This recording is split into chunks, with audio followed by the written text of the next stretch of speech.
নমস্কার বন্ধুরা, আর জি কুকিং চ্যানেলে আপনাদের সবাইকে স্বাগত।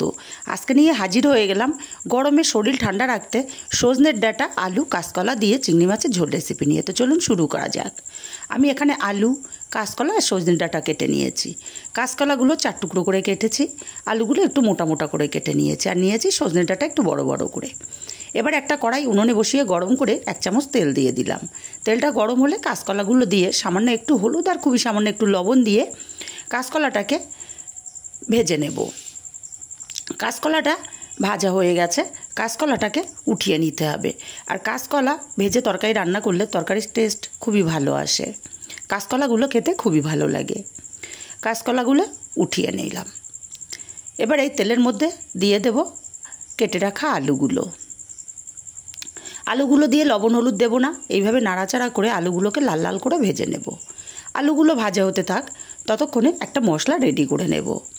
একটা বাটির মধ্যে 1 চামচ শুকনো লঙ্কার গুঁড়ো দিয়ে দিলাম, 1/2 চামচ দেব হলুদ গুঁড়ো, 1/2 চামচ ধনে গুঁড়ো আর 1/2 চামচ জিরে গুঁড়ো। 1/2 চামচ পরিমাণে দেব গ্রেট করা আদা। আপনারা চাইলে আদাটা বেটেও দিতে পারেন। অল্প করে জল দিয়ে মশলাটাকে গুলে নিতে হবে। গুঁড়ো মশলা রান্নার আগে এভাবে গুলে রান্না করলে তরকারির স্বাদটা ভালো আসে, বাটা মশলার স্বাদ চলে আসে। আর এদিকে আলুটাও বেশ ভাজা ভাজা হয়ে গেছে। এখন আলুগুলোকে উঠিয়ে নিতে হবে। আলুগুলো উঠিয়ে নিয়ে এই তেলের মধ্যে দিয়ে দেবো 200 গ্রাম চিংড়ি মাছ, আগে থেকে কেটে ধুয়ে পরিষ্কার করে রেখেছিলাম। অল্প হলুদ আর লবণ দিয়ে চিংড়ি মাছগুলোকে হালকা করে ভেজে নেব। চিংড়ি মাছ খুব বেশি কড়া করে ভাজবো না। চিংড়ি মাছ বেশি কড়া করে ভাজলে শক্ত হয়ে যায়, খেতে ভালো লাগে না।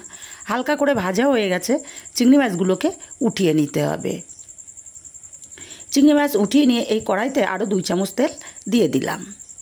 তেলটা গরম করে খুবই সামান্য একটু গোটা জিরে ফোড়ন দিয়ে দেবো একটা পেঁয়াজ কুচি। পেঁয়াজটাকে নাড়াচাড়া করে একটু লালচে কালার করে ভেজে নিয়েছি। এখন মশলার পেস্টটা এখানে দিয়ে দিলাম। মশলার পেস্টটাকে দিয়ে একটু সময় নিয়ে মশলার পেস্টটাকে কষিয়ে নিতে হবে। মশলাটা কষাতে কষাতে মশলা থেকে তেল ছেড়ে দিয়েছে।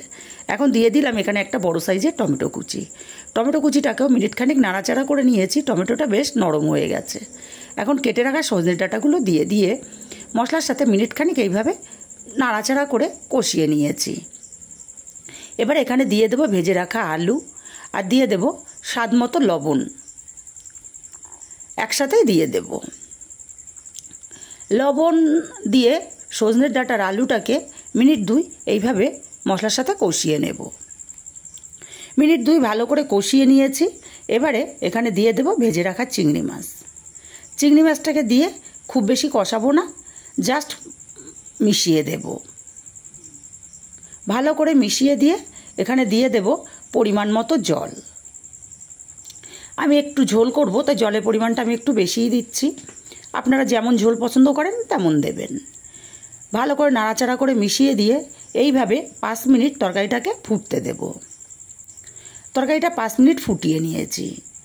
একটু নাড়াচাড়া করে দিলাম, দিয়ে এখানে দিয়ে দেব ভেজে রাখা কাঁচকলা। কাঁচকলাটাকে দিয়ে আবারও নাড়াচাড়া করে মিশিয়ে দিলাম। দিয়ে আরও আমি 5 মিনিট তরকারিটাকে ফুটিয়ে নেব। আরও 5 মিনিট তরকারিটাকে ফুটিয়ে নিয়েছি।